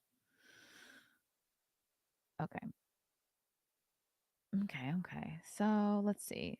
They do cardio at this particular location. They do cardio classes Monday and Wednesdays, resistance, so that's weights, Tuesday, Thursdays, and Sundays, hybrid, which is a combination of both, Friday and Saturday. I don't know what recovery means. Like you can recover if you want, I guess is what they're saying. So yeah, every day there's like classes from 5:30 a.m. all the way to 5:45 p.m. And I really let's see, when they say details, do they tell you? Resistance-based workout, exaggerated overload tactic. What does that even mean? Tough, uncompromising workout, which will guarantee muscle fatigue. I really love these workouts because first of all, you show up, you get there like 5 minutes before, whatever, put your stuff down. They run you through a little bit of a warm up. Like everything is on the screen. So between the screens and the instructor, like they tell you exactly what to do and they move you from station to station. So you'll do maybe like uh two to four sets at each one and then you move. It's so simple. They tell you exactly what to do and they lay out like many different types of weights right in front of you. So if you're doing the first set and you're like, this feels a little light, you can easily bump yourself up to heavier weights and it's just they make it so easy for you to like really feel it and I'm like genuinely sore after these workouts and I feel really good. I feel like it's made a big difference. I'm somebody who just really needs resistance and weights because I just need to feel like I've done something. Like I'm not one of these like, I just like to run. Running is boring as fuck. I've hated every gym that I've been a member of. Like if I like we used to go to Planet Fitness and this was like going into the pandemic. Like yes, it's cheap. It's whatever, 10, $20 a month or something. But like there's no I don't know, for me I need like motivation. I need to be told what to do. I need like a trainer or a coach or a group class or something. I need like an accountability partner. Um and what I should have done this week is signed up for all my classes in the beginning of the week. So if on Sunday I know, okay, I'm definitely going to go Monday, Wednesday, and Friday, and I like lock it in, then it's almost like they're like doctor appointments. You have to treat them like that because if not, it's going to be easy to blow them off, which is what I did this week. So back on it next week. I mean, I'm going to go tomorrow and then I'm going to be back on it at least 3 times next week because it's April and I'm trying to get svelte for the summer. I'm almost there. And I don't know. It's a good feeling. Like, and I didn't even lose that. I lost like maybe 8 pounds, which is not that much. But when you're short, it makes a huge difference. And I forget that every time. So it's not about like being thin. It's like, oh, this is great. I can fit into my clothes. I don't have to buy new clothes. And it's that feeling when you're big. I know what it feels like to be bigger and you put your clothes on and you're like, oh, they don't look right. They don't look great. And you think, I just need to buy new clothes. I think that's what Lizzo is taking advantage of. Like buy my shapeless shapewear and you can feel better. It's like a very temporary it's a Band-Aid. It's not gonna be, like, lasting feeling good about your body. All this, like, body positivity, it's bullshit. It's fluff. It's not real. Because I think most really over like, obese women, they're not genuinely happy because you've, like, lost yourself. You're not in touch with your body. Anyway, I'm a big fan of these classes. because they tell you what to do, and it's boom, before you know it, it's 45 minutes is up, and you're like, "That's it?" But you've, like, some and with the cardio classes, you really sweat a lot. I was gonna sign up for Orange Theory before, but then I saw they had this gym nearby, and I think it's probably pretty similar with, like, the stations and telling you what to do. So there. Yeah. Oh, really? If you get rid of your nice skinny clothes, you'll lose weight? Is that true? I do have, like, a couple of size 2 things that I've been, like, hanging on to, like, should I sell them?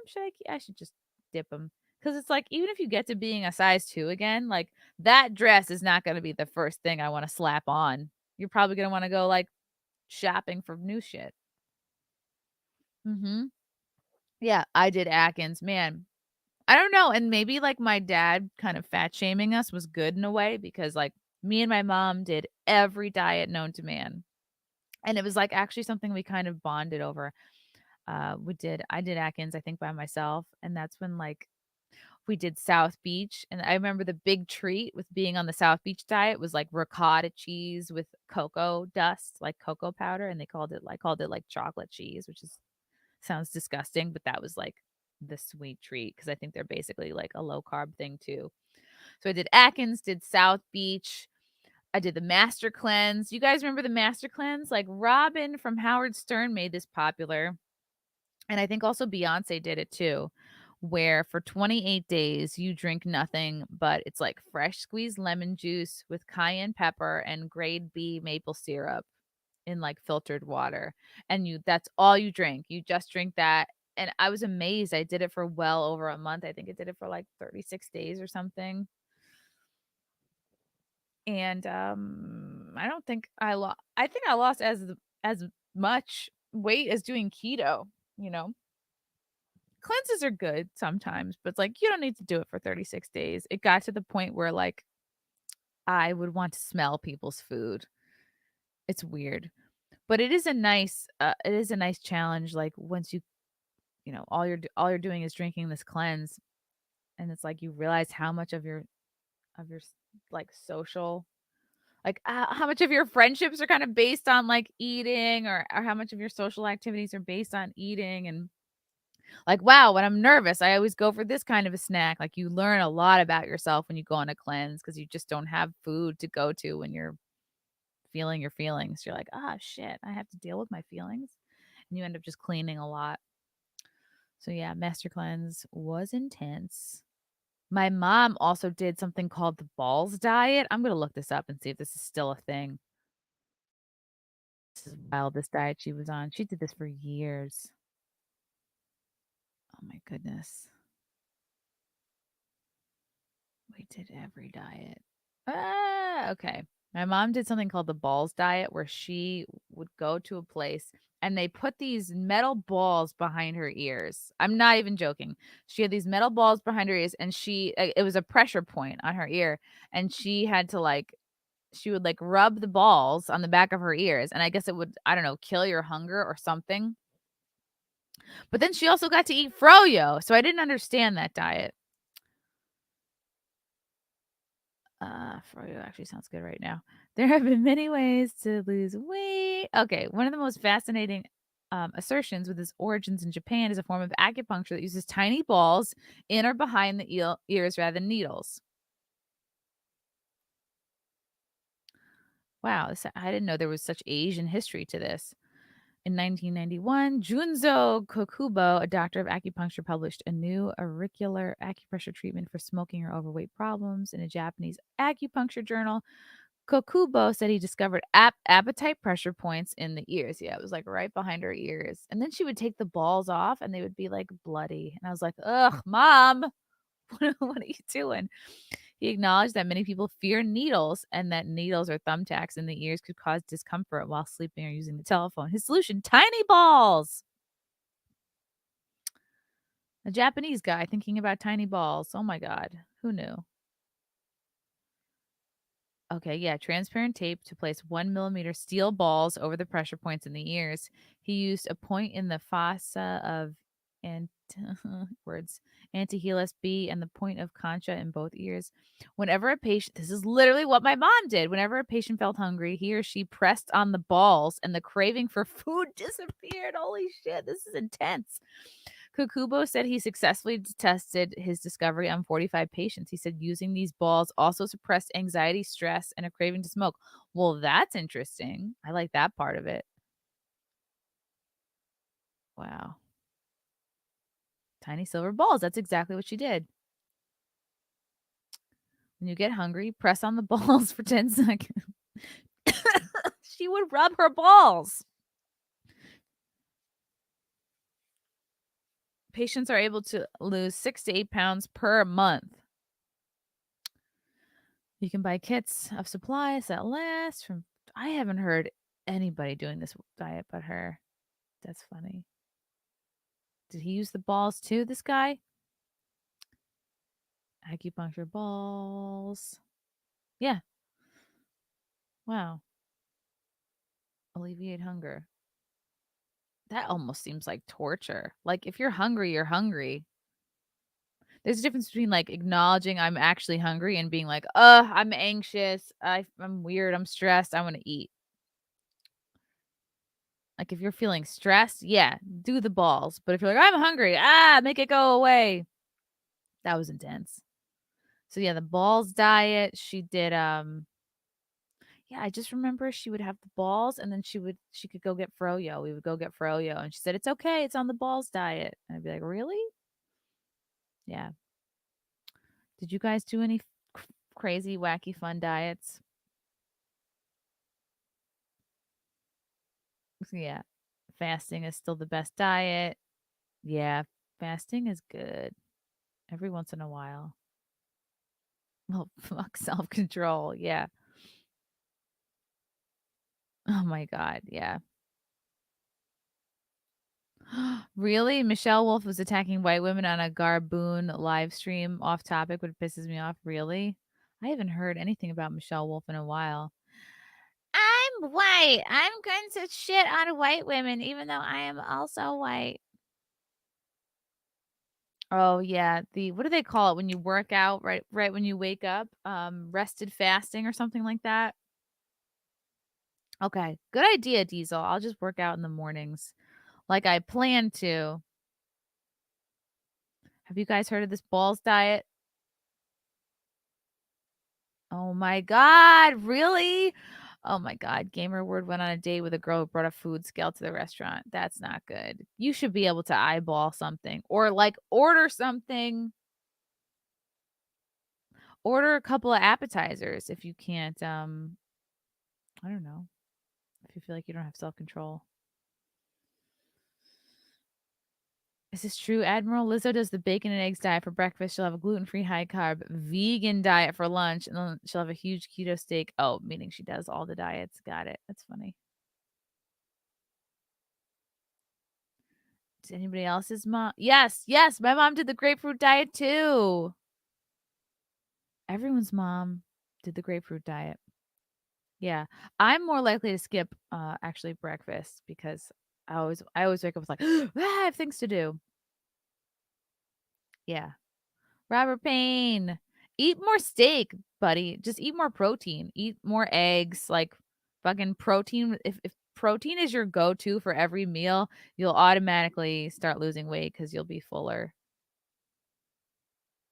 And like, yeah, I would say nix the sugar more so than like, I mean, if you're drinking a lot, yeah, try not to drink then. Yeah, Melanie Mack looks amazing. I think she does carnivore. R. James, at 32, I lost 35 pounds and got ripped. To prove to myself that I could, I resented the strict maintenance after a few years, fixed my mindset, and I'm trying again.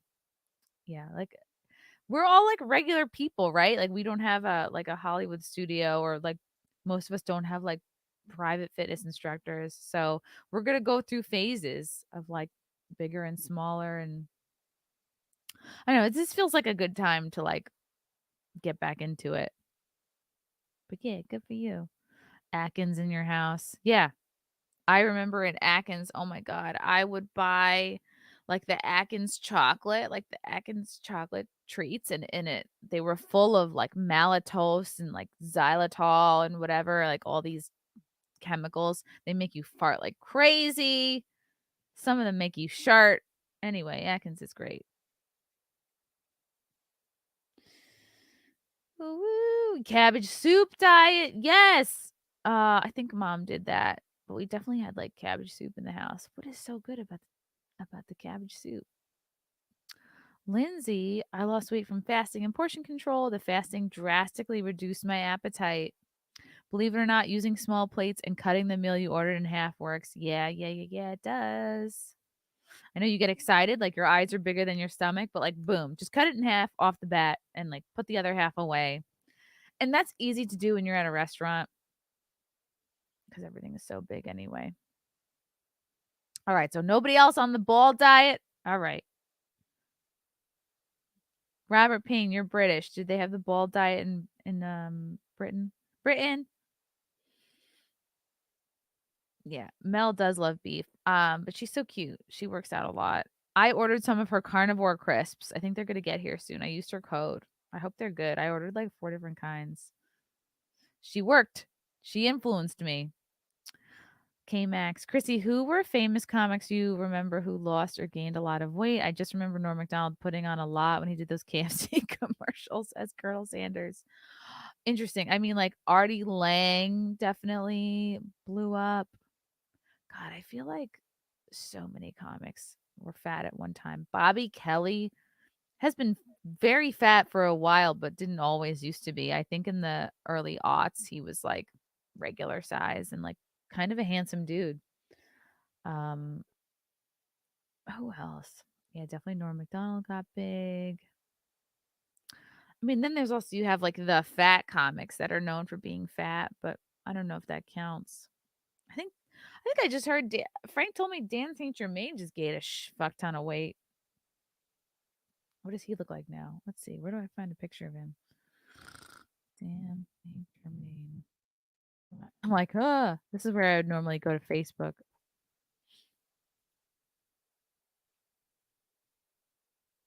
I know Kate Willett got real fat.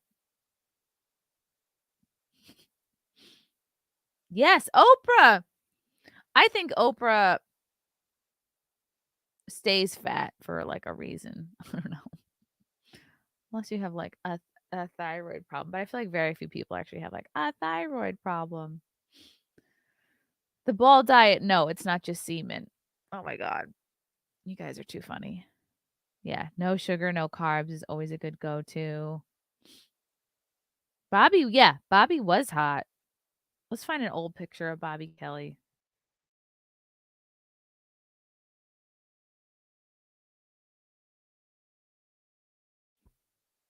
It's hard. You got to go way back. Wow. Oh my gosh. How old are these photos? I wish these were year stamped. Looks like a totally different person. Yeah, this is his headshot. Wow. Oh wow. Hello, Daddy.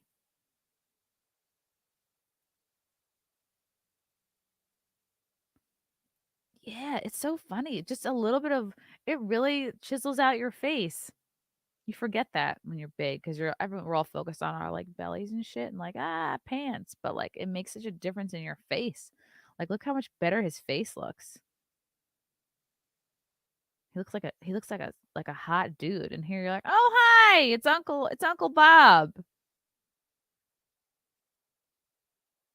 He's so funny though. Maybe he just doesn't care. Ugh, yeah. And now he looks like a woman here. This was 2018. So yeah, not fat shaming. He's super funny. That's a lot right there. Maybe he'll get back to this.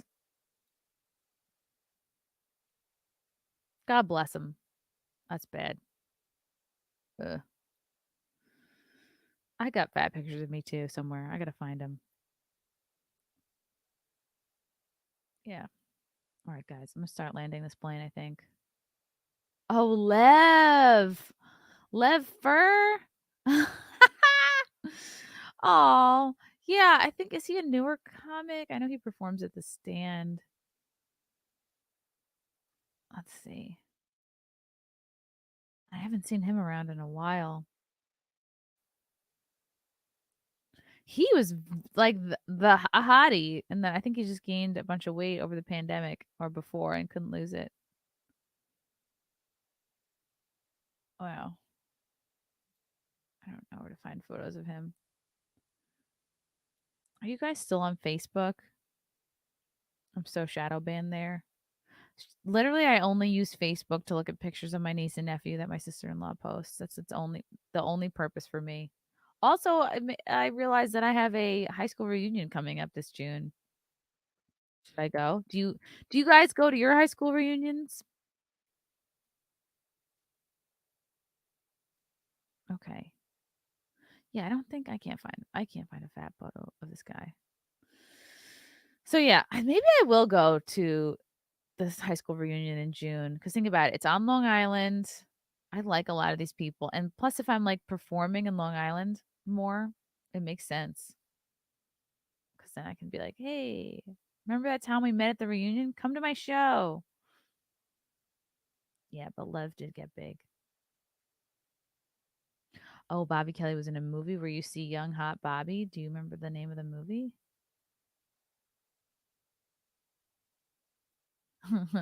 The people you see in expensive motorized wheelchairs on disability grift are in wheelchairs because they got fat. Then they got even fatter and hired caretakers, all paid for by the taxpayer. You sound like my dad. No, you're right. Visionary. You're 100% right. There is a definite fat grift going on, and Lizzo is one of the primary beneficiaries. Yeah, fat grift. That's great. That's what I'm going to call it. Was Will Sasso really shamed for slimming down? Will Sasso? Sounds familiar. I should know who this is. Okay, he's an actor. Okay. Okay. I don't remember hearing if he got body shamed for losing weight. Oh my god, Mike Figs did get bigger. Mike Figs used to be the sidekick on my Wet Spot show. He quit though. I didn't fire him. He quit. But he did get bigger. God bless him. Yeah, just for me, like I have a 10-pound range. Like I know when I start creeping up, when I get to be higher than 140, I go, all right, hold the presses. We gotta fucking turn this ship around before it's too late, before we fucking hit an iceberg. You just know, like have a number in your mind where you're like, okay. And it's not that much. Rebel Wilson, yep. Sarah Rue was fat, lost weight, became pretty hot, then people hate you for it. He quit because of my fat shaming. Oh wow, okay. Constant, that's the answer, guys, is constant fat shaming. Don't stop doing it. People need tough love. Adele got shit. Yeah, you know what? Let's see. If Adele opened up a shapewear line, I'd buy it. I'd buy from that. But again, I think Lizzo's just trying to be like Kardashian level. She's just trying to appeal to like the even fatter bitches, which to me is not brave. Like encouraging someone to keep going with their bad behavior is not self love. That's not brave to me. Matthew Hammond. The far right's obsession with fitness is going digital is a headline not from the Babylon Bee, but MSNBC. Really?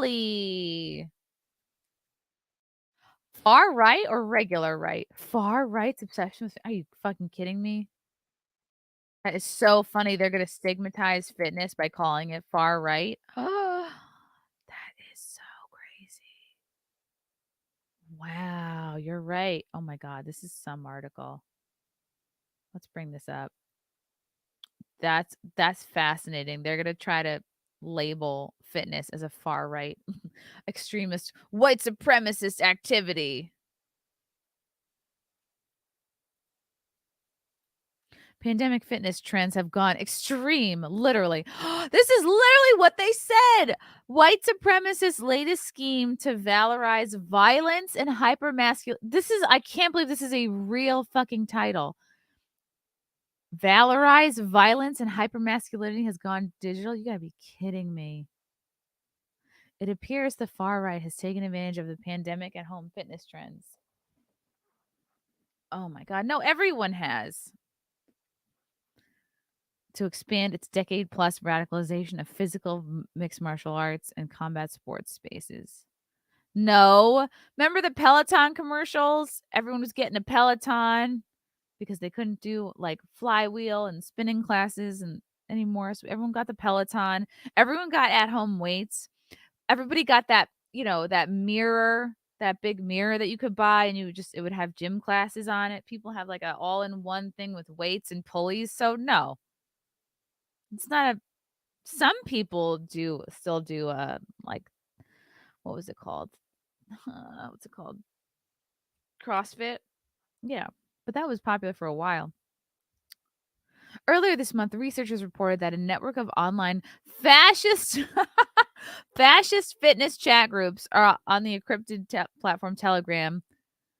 No, it's just like these are people you booted from Twitter because of their political views. They literally have nowhere to go but Telegram, but yet you're going to call them fascists because they're on Telegram. They're recruiting and radicalizing young men with neo-Nazi and white supremacist extremist ideologies. Really? Like being fit is white supremacist? That's new. And this is how they're going to stigmatize being in shape. It's fucking hilarious. Initially lured with health tips and strategies for positive physical changes, new recruits are later invited to closed group chats. Where far right content is shared. What, like a diet plan? Physical fitness has always been central to the far right. In Mein Kampf, Hitler fixated on boxing and jiu-jitsu, believing they could help him create an army of millions whose aggressive spirit and impeccably trained bodies combined with fanatical love of the fatherland. Yeah, it sounded like it was more about that than exercise. Would do more for the German nation than any other mediocre tactical weapons training. This is hilarious. Is the dog here? Oh, you're here. Hi, Waffles. Don't pee on the bed again. Don't do it. I heard scratch. Oh, there you are. There you are. Hello, baby. Want to come on the thing? Nope, she's gone. I think she's scared of behind the desk. In more modern times, far right groups have launched mixed martial arts classes and come here, baby. Baby. In more modern times, far right groups have launched mixed martial arts and boxing gyms in the Ukraine. Hello. In the Ukraine, Canada, and France, among other places, focused on training far right nationalists in violent hand to hand combat and street fighting techniques. It's caught the attention of intelligence authorities, especially in Europe, where various reports have noted the role of combat sports and MMA in radicalizing and promoting far right violence. Man, this is such a stretch. A series of collaborative efforts between governments, national sports associations, and local gyms in places such as Germany, Poland, and the UK have introduced intervention and prevention programs. This is fucking communism. The US is comparatively far behind, which will only become more and more problematic, especially because the phenomena is growing in the country. Are you eating something? You okay? Just looking at the lights. Oh my God, these people. More problematic, especially since the phenomena is growing in the country, building on the established fight club culture of MMA, far right extremists. The leader of a Maryland skinhead group, for example, once ran a gym to recruit and train white supremacists in mixed martial arts. Okay, you want to go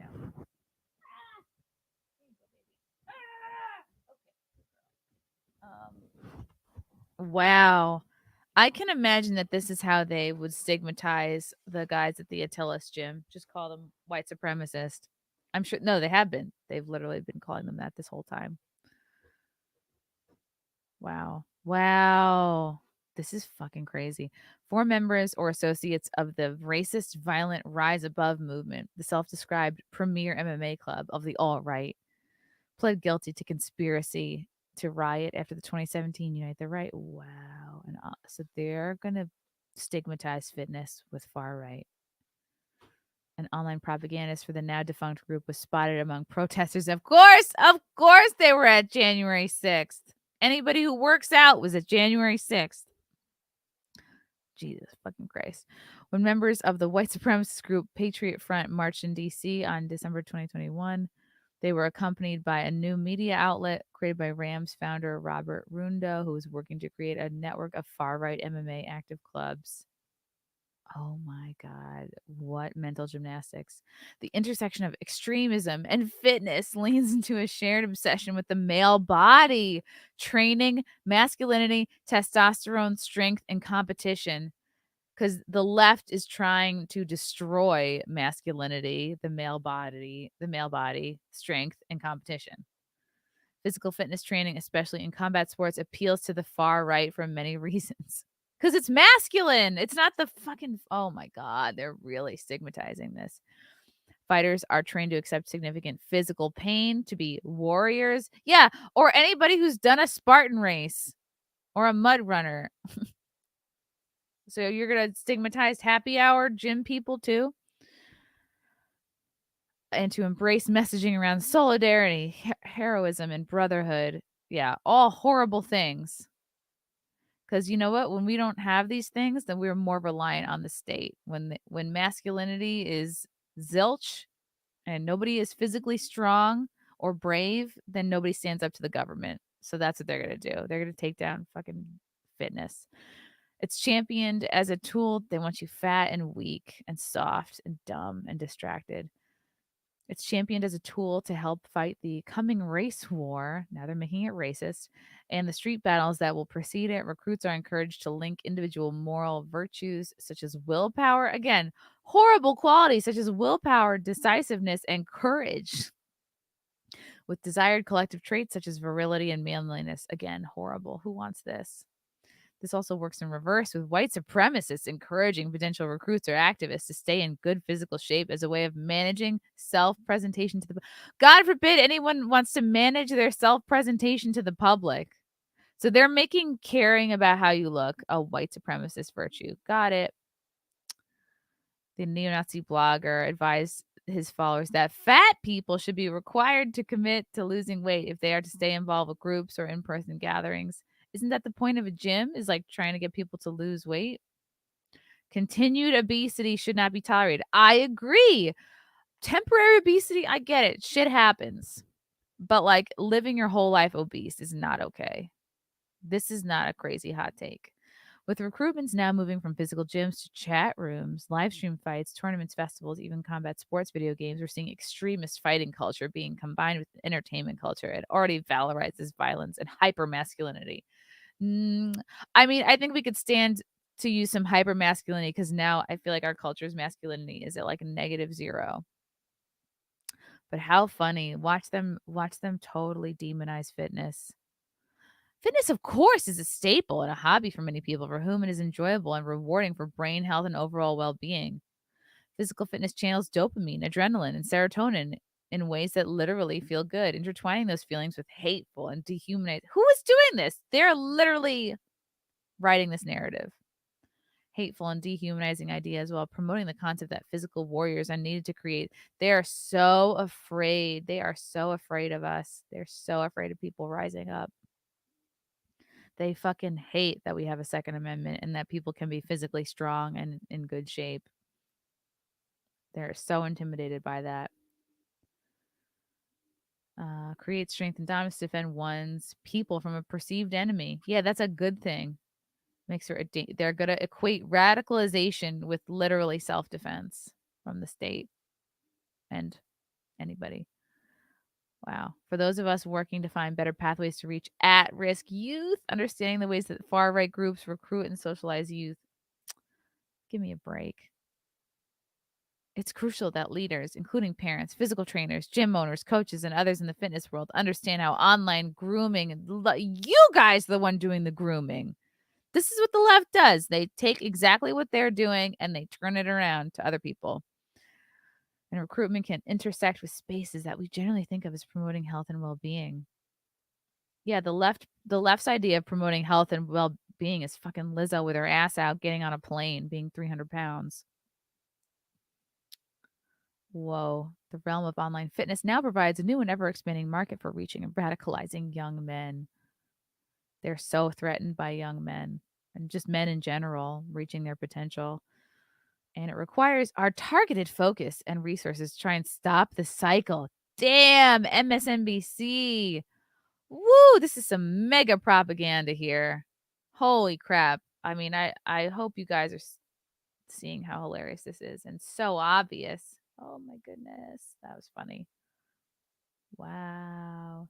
It's the fatties versus the skinnies, guys. If you're in shape or trying to get in shape, guess what? That means you're a white supremacist and you're a skinhead. Sorry. Yeah, your need to be healthy is unhealthy. They want you to die as soon as possible and be as unhealthy as possible while you're alive so you can buy your fat leggings and your pharmaceuticals. Whoa. Wow. In hot water show, will the globe and famine result in cannibalism? Let's hope. If you had to eat Lizzo, where would you start? I don't think I would. Crash Mondo, need to open a gym and call it Fascist Fitness. That actually has a great ring to it. Wow. Clint. What's up, Clint? Hey, good morning. Sorry I'm late. Crowder was on without the Crowder, but still had to watch. Ooh, I'll check that out. Yeah, Cobra Kai is far right. So true. I'm so worried about Waffles peeing on the bed. Lindsay, there is an obesity epidemic. What do we do? I know. Let's normalize being fat and label everyone criticizing obesity as white supremacists. That'll show them. Yep, that's exactly what's happening. It's it's hilarious. Exactly. Far right now just means not being a pansy and a cultist. It's fucking crazy, man. Folger's coffee theme. The best part of waking up is Chrissy and Chrissy's cups. Aw, thanks. Oh, what kind of dog is Waffles? She is a no, Muffin's a golden doodle. She's a cavapoo. So cavalier and poodle. Poodle. I don't know where Muffin is. She's probably like she likes to sit upstairs and like look out the window and like bark when there's strangers walking by or just, anything. Another dog. January 6th did break people. That's the quickest thing. Oh, you want to demonize something? Just say there was someone associated with January 6th there. It must have scared the shit out of them. Being self-reliant, strong, keeping yourself strong without the government, without pharmaceuticals, it's like they're so afraid of that. They don't want you to take a shit without consulting them. Matthew Hammond, we need to set up a website for progressives where we buy donuts and process food for them. I am going to take donuts to local leftist groups. That's so brave. Thank you. Thank you for the work you're doing. All right, I'm gonna try to wrap this up. Crash Mondo. This article is written by some fatty in some poor grandmother's basement. Yeah. Oh yeah. R. James. How do you think leftists would respond if the non-woke owned the left's labels of us en masse? We all say, "Yep, we're racist and far right" to mock them. I think they would just lean into it. I really think that's what they want, R. James. They want to create an us versus them dynamic. And like we really have to not fall for it. I was talking to John Paul Rice yesterday, and I don't know if anybody was listening. He's pretty long-winded, but eventually he does make a good point.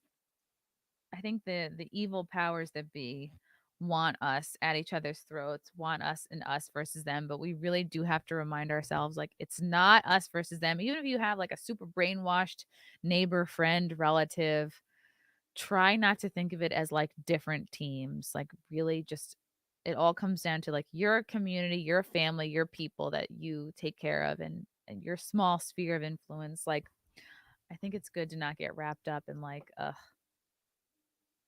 us versus them, because I think that's what they want. They want us all divided up and teamed up and not talking to each other.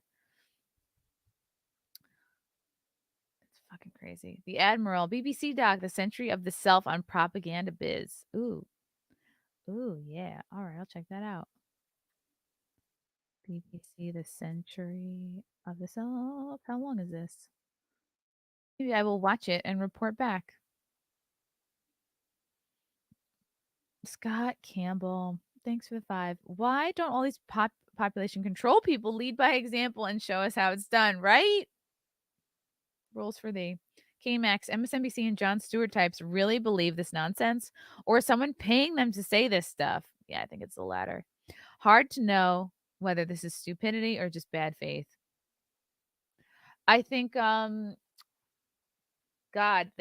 mainstream media loves shit about the far right and white supremacy. So I think individual writers go, okay, like even if it's such a stretch, like anything they can do to call something racist, it's like, all right, they'll probably promote. Like Ryan Long just did a sketch where he's like, we're bloggers and we after we've called everything racist, we've run out of things to call racist.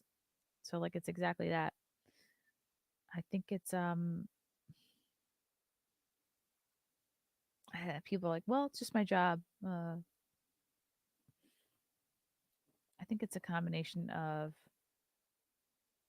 I think it is more on the side of like bad faith. They really I don't know. I think a lot of these people really do believe it too though. Good morning, Chrissy. Love ya. See you in AM in studio next week. Really? Okay. No, that's not creepy at all. Joseph Binowitz. So, according to the left, LeBron James is a white supreme being. Just saying, apply their words to the left to the people who support them. Oh, right, because he's in shape. Doc Savage, if you think our news media is bad, you should see what Trudeau is doing to stop independent news that expose the Canadian government. Oh, God. Yeah, I was hearing about that a little bit from Archer Pawlowski, who I talked to the other day. It's real bad. We got to really make sure we don't end up like Canada. Whoo! Yeah, and it's good. It's good to disagree, but like keep talking to your friends who are Democrats and feel differently than you because that's what they want. They want us divided up and not talking to each other and hating each other. KMAX, in the past 2 years, legacy media has called milk, showing up on time, working out, and paying your bills white supremacy and racism. Whew, I bet. Yeah, I got to pay some bills too. I just got an easy pass, but before I got the easy pass, I was charged a lot for tolls, so I gotta pay those. All right, guys, I'm wrapping this up.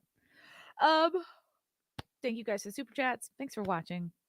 Mayor in the morning. I'm gonna try to do another one of these.